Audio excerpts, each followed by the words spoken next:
할렐루야. 우리 좌우에 계신 분들과 이렇게 인사하겠습니다. 하나님의 은혜로만 삽니다. 하나님의 은혜로만 삽니다. 지난 6개월 동안 하나님의 은혜로 살아왔음을 믿습니다. 이후에도 하나님의 은혜로 살 것을 믿습니다. 아멘. 오순절에 이 성령 하나님께서 택한 백성에게 강림하셨습니다. 베드로는 설교를 통해서 오순절 성령 강림의 이 사건의 의미를 해석해 주었다라는 거예요.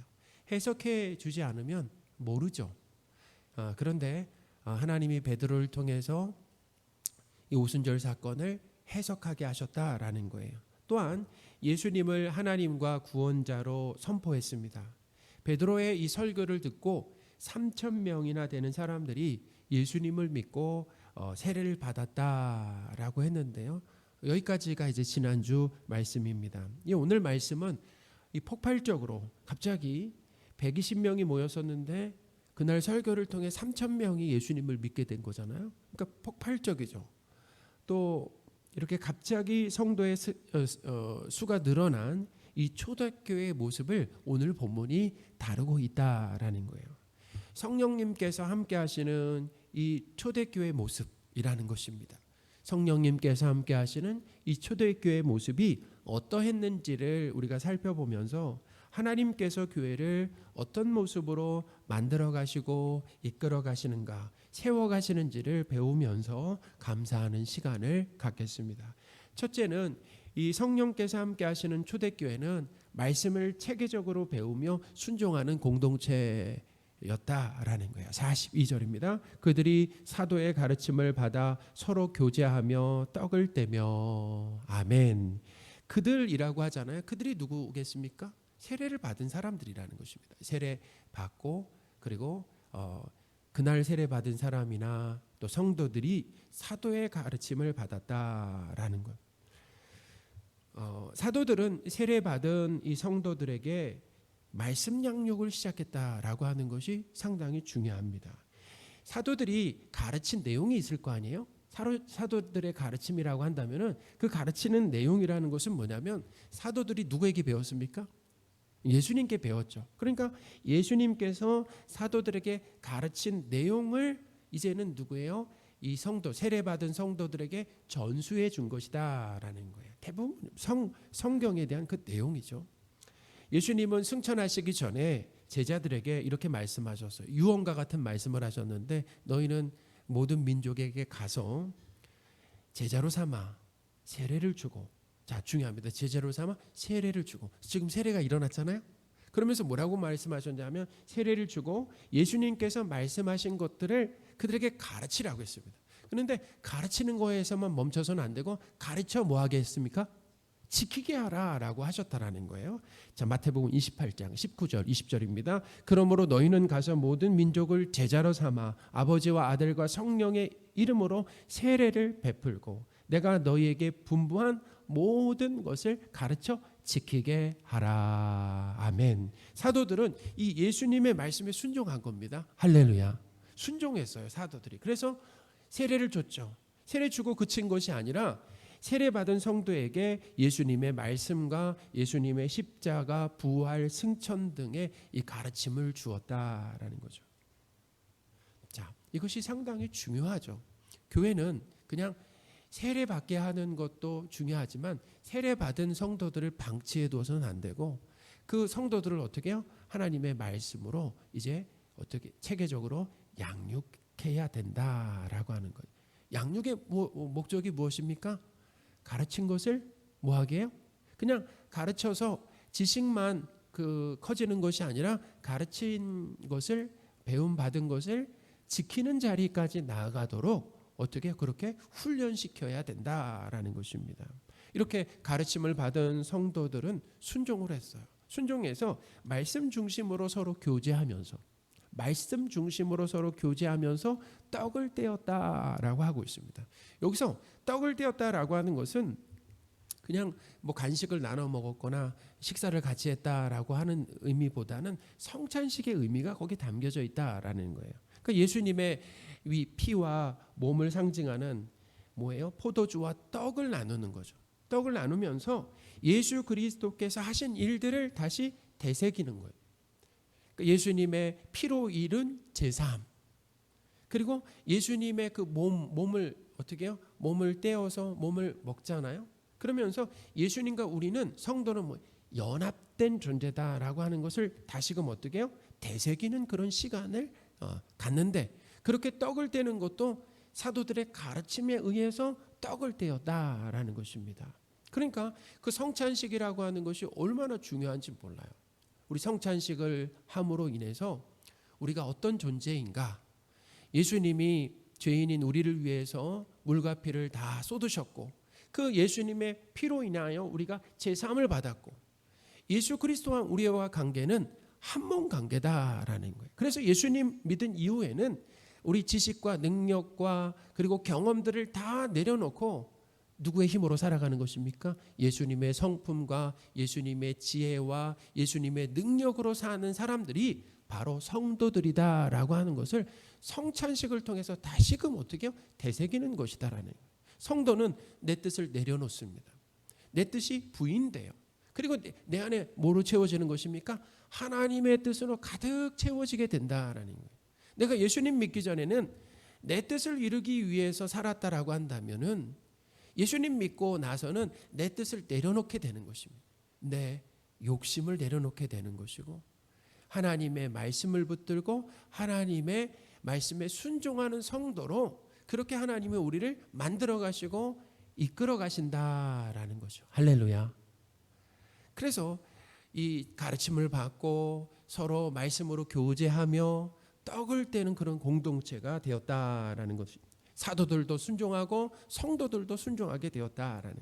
사랑하는 여러분, 교회는 예수님의 말씀을 체계적으로 배워야 된다라고 하는 것을 기억하시기 바랍니다. 말씀을 체계적으로 배우는 목적은 두 가지예요. 첫째는 뭐냐면 우리의 신앙을 바른 기초 위에 세우기 위해서고 잘하기 위해서입니다. 그러니까 신앙이 바로 서기 위해서는 하나님의 말씀을 배워야 된다라는 거예요. 우리가 요즘에 이단에 그렇게 쉽게 넘어가는 이유는 뭐냐면, 오랜 동안 신앙생활을 했지만 하나님의 말씀이 없어서, 그러니까 말씀으로 말씀의 기초가 없기 때문에 이단의 유혹에 쉽게 넘어가는 일들이 일어나게 된다라는 것입니다. 그러니까 우리가 말씀을 읽고 암송하고 체계적으로 배워야 되는 이유는 뭐냐? 그것을 통해서 우리의 신앙을 바르게 세우고, 또 우리의 신앙을 어떻게 해요? 성장시키기 위해서 말씀을 체계적으로 배우는 것이 너무나 중요하다라는 것입니다. 우리가 말씀을 배우면 또 하나님의 뜻을 알게 되잖아요. 말씀을 통해서. 말씀을 읽으면 교회를 향한, 나를 향한 하나님의 뜻이 무엇인가라고 하는 것을 알게 되고, 알게 되면 어떻게 하는 것입니까? 이제 순종하는 거죠. 그러니까 우리가 체계적으로 성경을 배우는 이유는 뭐냐면, 순종하기 위해서 말씀을 체계적으로 배워야 된다라는 거예요. 하나님께서 사랑하시는 성도 여러분, 우리의 신앙을 바르게 세우고 순종하기 위해서 말씀을 체계적으로 배우는데 더욱 관심을 가지시고 적극 실천하시는 저와 여러분들이 되셨으면 좋겠습니다. 둘째, 초대교회는 기도하는 공동체였다라는 것입니다. 초대교회는 어떤 공동체였다고요? 기도하는 공동체. 교회는, 성도는 무엇을 해야 됩니까? 기도해야 된다라는 것을 가르쳐주고 있어요. 42절을 다시 한번 읽겠습니다. 그들이 사도들의 가르침을 받아 서로 교제하고 떡을 떼며 오로지 기도하기를 힘쓰니라. 아멘. 참 놀라운 일이에요. 대상이 달라졌잖아요. 한번 생각해 보세요. 사도행전에는 이 성도들의 기도가 아주 유독 많이 등장한다라는 거예요. 사도행전. 그러니까 누가복음에는 누구의 기도가 많이 등장한다고요? 예수님의 기도가 많이 등장한다라고 한다면, 사도행전에는 누구의 기도가 많이 등장해요? 사도들, 제자들의 기도가 많이 등장한다라는 거예요. 1장에도 제자들이 성령 받기 위해서 모여서 뭐 했습니까? 기도에 힘썼다라는 거예요. 또 가룟 유다 대신 사도 한 사람을 뽑아야 될 때 그들이 뭘 했습니까? 하나님 앞에 투표한 것이 아니라, 다수결로 투표한 것이 아니라 하나님 앞에 기도를 했다라는 거예요. 기도하면서 그 요셉과 마띠아 중에서 누굴 뽑았습니까? 제비 뽑아서 마띠아를 사도로 세웠다라는 거죠. 사도행전 1장 24절에서 26절입니다. 그들이 기도하여 이르되 무사람의 마음을 아시는 주여 이 두 사람 중에 누가 주님께 택하신 바 되어 누가 택한 사람인지 봉사와 및 사도의 직무를 대신할 자인지를 보이시옵소서. 유다는 이 직무를 버리고 제 것으로 갔나이다 하고 제비를 뽑아 마띠아를 얻으니 그가 11 사도의 수에 들어가니라. 아멘. 사도행전 3장을 봐도 이제 우리가 다음에 3장을 살펴볼 건데 3장을 딱 보잖아요. 3장을 딱 열면은 베드로와 요한이 성전 미문에 있었던 그 나면서부터 그 못 걷는 사람, 이 안진뱅이를 고쳐준 그 기적을 베푼 이야기가 나오고 있습니다. 너무 유명하잖아요. 그런데 그때 베드로와 요한이 뭐하러 가고 있었는가라고 하는 것은 사실은 우리가 그 부분에는 집중하지 못할 수가 있는데 성경은 그걸 기록하고 있어요. 그들이 뭐하러 간 겁니까? 베드로와 요한이 제9시에 그 기도 시간에 성전으로 올라갈 때라고 기록하고 있었다라는 그렇게 설명한다는 거예요. 사도행 3장 1절 2절입니다.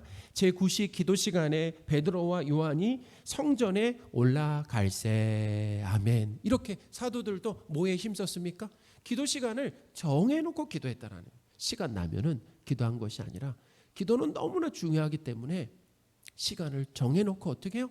기도했다라는 것을 여기서 보여주고 있잖아요. 오늘 본문에서도 세례를 받은 성도들입니다. 이제 대상이 달라졌어요. 그렇죠? 세례를 받은 성도들도 보니까 구원받은 이후에 오로지 뭐하기에 힘썼다는 것입니까? 기도하기에 힘썼다라는 것입니다. 이 말씀을 통해서 교회는 성도는 기도하는 사람이다라고 하는 것을 잘 배우시기 바랍니다. 교회는 성도는 뭐하는 사람이라고요? 기도하는 사람이다라는 것입니다. 사랑하는 여러분, 성령이 함께 하시는 교회는 모이기를 힘쓴다라는 거예요. 성령이 함께 하시면 모이기를 힘써요. 여러분, 우리 사회의 문제가 무엇입니까? 제가 최근에 들어보면 1인 가구가 거의 40%를 넘는다라는 거예요.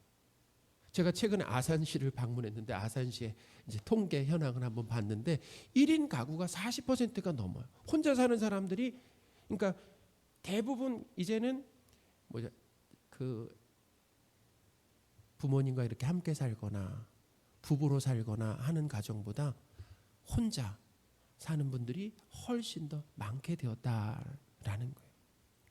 여러 상황 가운데 어쩔 수 없어서 우리 어르신들 혼자 사실 수 있지만 이기적인 마음으로 혼자 사는 사람들이 그만큼 많이 늘고 있다라는 거예요. 그러니까 죄라고 하는 것은 뭐냐면 이기적으로 혼자 있게 만든다라는 것입니다.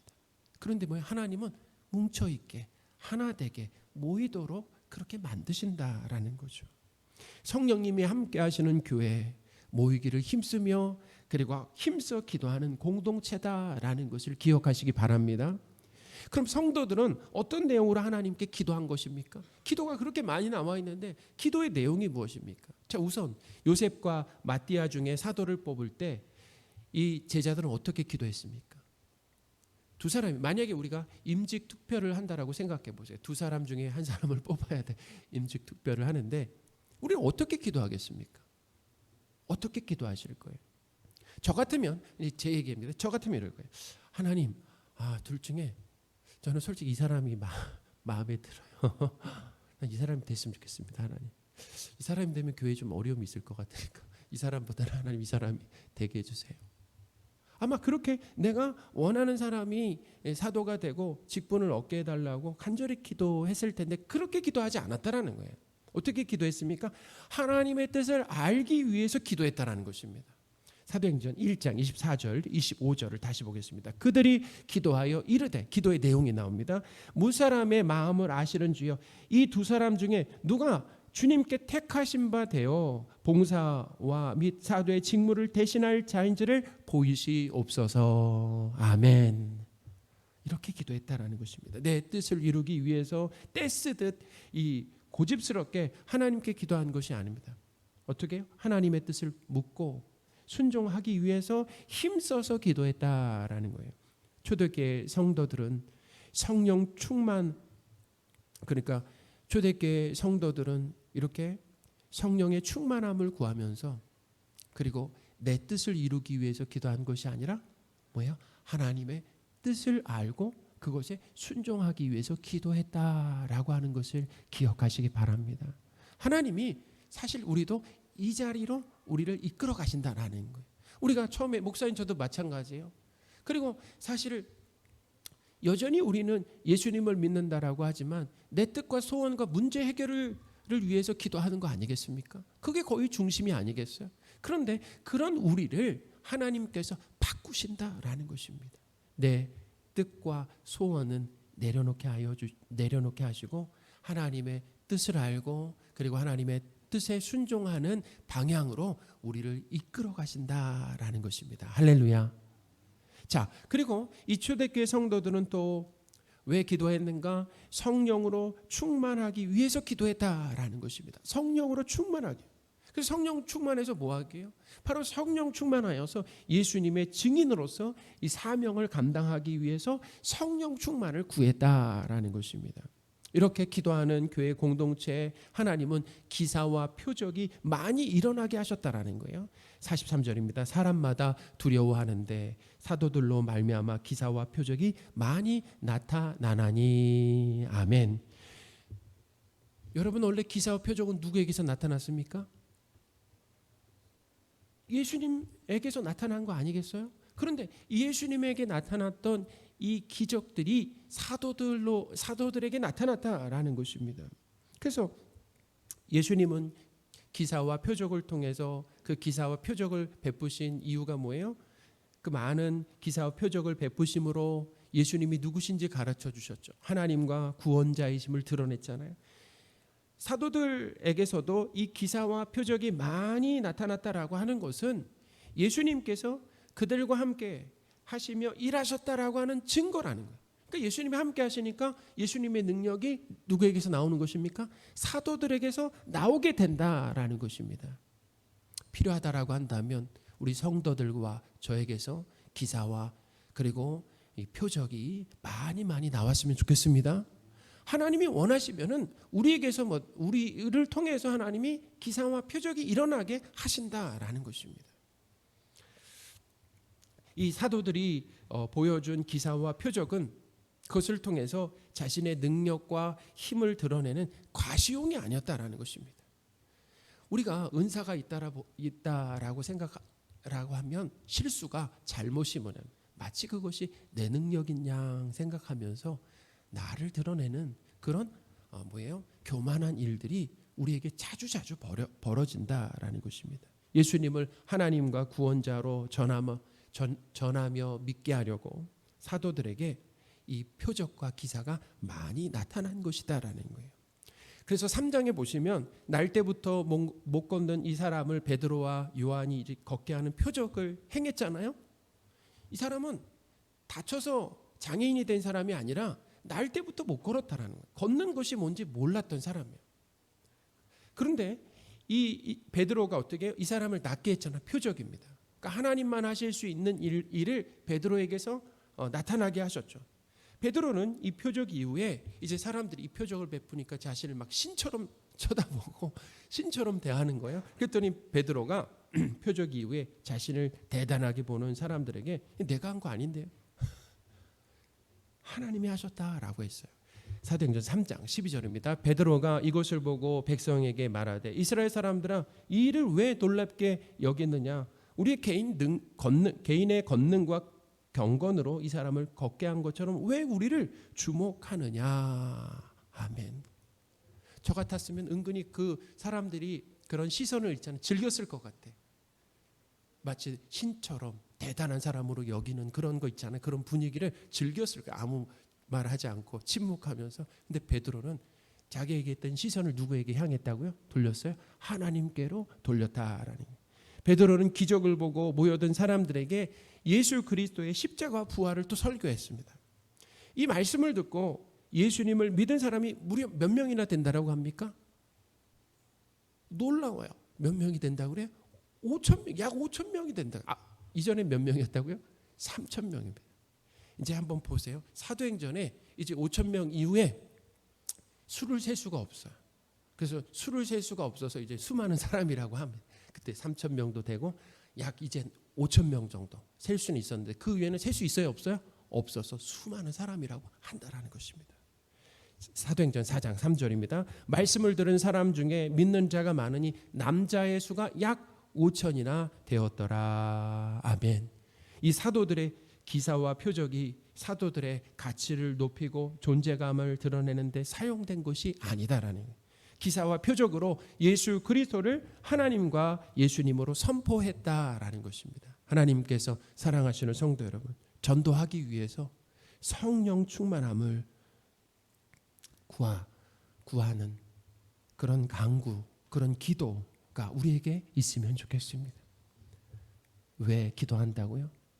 왜 간절히 하나님 앞에 기도한다고요? 전도하기 위해서는 성령의 그 충만함을 입어야 돼.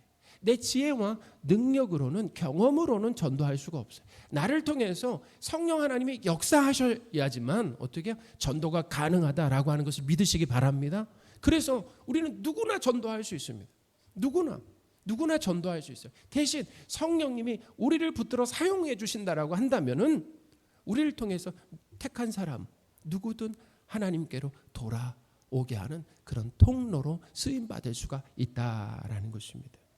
기도에 힘쓴 교회 공동체 보니까 모든 물건을 서로 통용하고 자기 재산과 소유를 팔아서 가난한 성도들에게 나눠주는 이 기적과 같은 일들이 일어났다라고 오늘 본문이 기록을 하고 있습니다. 44절, 45절입니다. 믿는 사람이 다 함께 있어 모든 물건을 서로 통용하고 또 재산과 소유를 팔아 각 사람의 필요를 따라 나눠주며. 아멘. 기도하고 성령 충만하니까 무슨 일이 벌어졌습니까? 기도하고 성령 충만하니까 교회 안에 가난한 성도를 위해서 자신의 재산과 소유를 팔았습니다. 그리고 어떻게 했다고요? 나눠주는 일들이 일어났다라네. 그만큼 이 교회의 성도들이 형편이 어떠했다라는 것입니까? 여기도 빈부격차가 있었고 가난한 사람들은 가난하고 부한 사람은 부했어요. 그러니까 교회를 보니까 가난한 사람도 있었고 부한 사람도 있었다라는 것을 알 수 있죠. 가난한 사람만 교회 다니는 게 아니에요. 부한 사람도 교회를 다녔어요. 그런데 그 부한 사람이, 여유 있는 사람이 기도하고 성령의 충만함을 받으니까 자기 재산을 어떻게 했다라고 합니까? 팔아서 필요한 사람들에게 나누어 주었다라는 거예요. 여러분, 세상에서 제일 힘든 일 중에 하나가 무엇입니까? 내 것을 나눠주는 건데, 근데 초대교회 성도들은 어떻게 했다고요? 내 것을 팔아서 나눠줬다. 여러분, 혹시 내 것을 팔아서 대출해서 나눠주신 분 있으세요? 이건 쉽지가 않아요. 한번 생각해 보세요. 여윳돈이 있을 때, 그냥 현금이 있을 때 그것을 나눠주는 거 가능할 수 있지만, 여윳돈이 없네, 지금 현금이 나눠줄 게 없네. 그러면은 재산이라도 팔아가지고 나눠줘야 되겠다. 그래서 재산을 어떻게 해요? 팔아가지고 가난한 성도를 도왔다라는 거예요. 이것을 통해서 우리가 알 수 있는 것은 이거예요. 자기 재산의 소유권이 하나님께 있음을 고백하는 것입니다. 이것은 내 것이 아니라 하나님 것이고, 그리고 이것은 하나님의 뜻대로 재산을 사용한 것이다라는 거예요.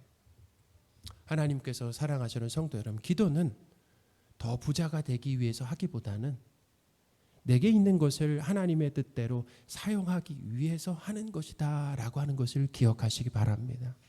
더 이렇게 욕심을 이루기 위해서 기도하는 것이 아니라 이미 하나님께서 우리에게 주신 것이 많아요. 나눌 수 있는 것이 참 많습니다. 재산이 없다라고 한다면 시간을 나눌 수 있어요. 재능을 나눌 수도 있습니다. 마음을 나눌 수도 있습니다. 나만을 위해서 쓰는 것이 아니라 그것을 뭐예요? 하나님의 뜻대로 쓰는 것인데, 어느 때 가능했습니까? 힘써 기도할 때, 성령 충만할 때 그런 일들이 벌어졌다라는 거예요. 여러분, 기도하지 않으면 어떤 일이 벌어집니까? 나에게 있는 것을 움켜쥔다라는 거예요. 움켜줘요. 펴지 못하고 움켜줍니다. 있어도 인색하다라는 거예요. 참 인색하게 됩니다. 내 뜻대로만 이기적으로 쓰게 된다라는 것입니다. 기도하지 않으면 그런 일들이 우리에게서 벌어지죠. 우리 사실 왔다 갔다 하지 않습니까?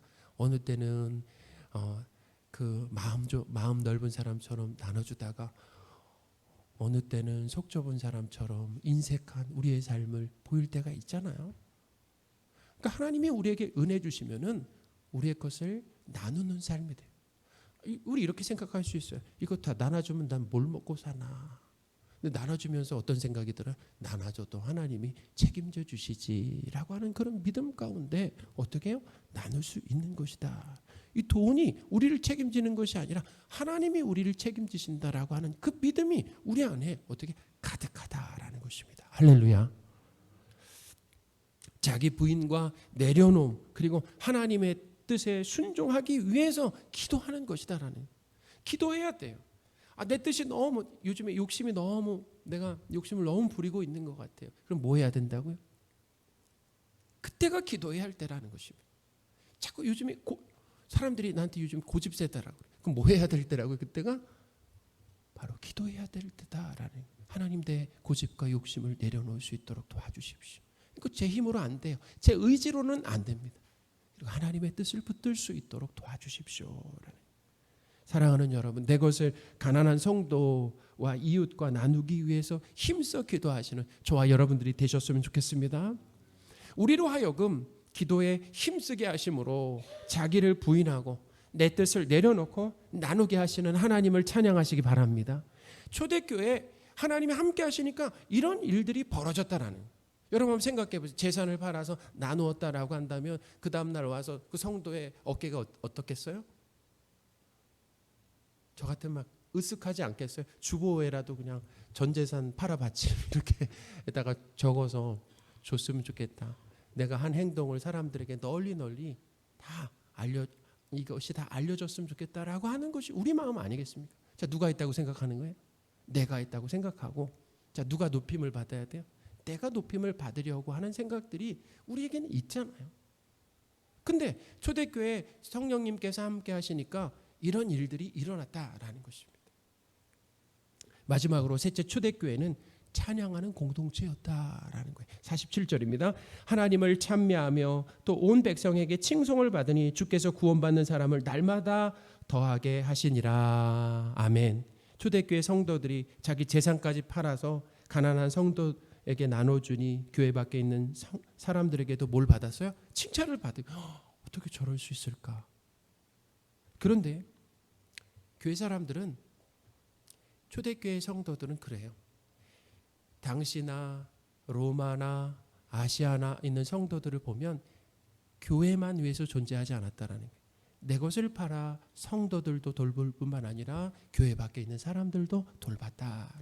그러니까 누구의 칭찬을 받는 것입니까? 세상의 칭찬을 받았다라는 그런 교회의 매력적인 모습을 보고 구원받는 사람이 교회에 더해지게 되었다. 참 매력적이다. 나도 저게 좀 소속되고 싶다라는 거예요. 마치 이런 거예요. 자신들의 열심과 노력으로 이룬 결과라고 으쓱해 있을 때 성도들이 한 것이 뭐였다고요? 하나님을 찬양하는 일이었다라는 것입니다. 그러니까 찬양이 무엇입니까? 자, 누가 했다고요? 하나님이 하셨다라는 게 찬양. 다 하나님이 하셨습니다. 이게 찬양이라는 것입니다. 자랑이 무엇입니까? 내가 했다는 게 자랑이잖아요. 근데 찬양이 무엇입니까? 다 하나님이 하셨다. 우리는 사실은 신앙생활하면서 자랑과 찬양을 왔다 갔다 하는 거, 오고 가는 거 아니겠습니까?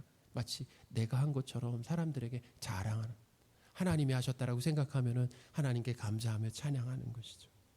하나님이 다 하셨다고 고백하며 하나님을 높이는 것이 뭐라고요? 찬양이다라는 거예요. 누가 하신 일인지 생각하면서 우리 47절을 이번에는 함께 같이 한번 읽어보겠습니다. 하나님을 찬미하며 또 온 백성에게 칭송을 받으니 주께서 구원받는 사람을 날마다 더하게 하시니라. 아멘. 누가 했다고요? 주께서 하신 거잖아요. 구원받는 사람들이 더해졌는데 누가 하신 거라고요? 주께서 그 일을 하셨다라는 거죠. 오늘 우리는 맥주 감사주일로 예배를 드리고 있습니다. 지난 6개월 동안 내 노력과 실력과 성실함으로 여기까지 온 것이 아니다라는 거예요. 하나님의 은혜와 도우심으로 우리의 각 가정, 직장, 사업, 신앙생활을 잘할 수 있었다라는 거예요. 우리의 반응이 어떠해야겠습니까? 우리의 반응은 하나님께서 다 하셨다라고 고백하면서 찬양해야 된다는, 우리 삼능교회를 세우셨잖아요. 시작하셨잖아요. 그리고 지금 든든하게 세우시는 분이 누구십니까? 하나님이시죠. 하나님. 여기에 말씀, 예배 가운데 은혜를 주시는 분. 그리고 구원받는 자, 우리 교회의 성도들을 보내주시는, 아이들이나 어른이나 하나님 성도들을 보내주시는 거 아니겠습니까? 우리가 기도에 힘쓰게 하는 것, 성경 읽기와 말씀 암송, 신앙서적 읽는데 열심을 내게 하는 것은, 그것은 내 의지와 노력이 아니라 하나님이 성도 각자에게 은혜를 주신 결과다라는 것입니다. 우리는 그런 것들을 어떻게 돌아보면서 하나님께 감사하며 하나님을 찬양해야 된다라고 하는 것을 기억하시는 저와 여러분들이 되셨으면 좋겠습니다. 아멘.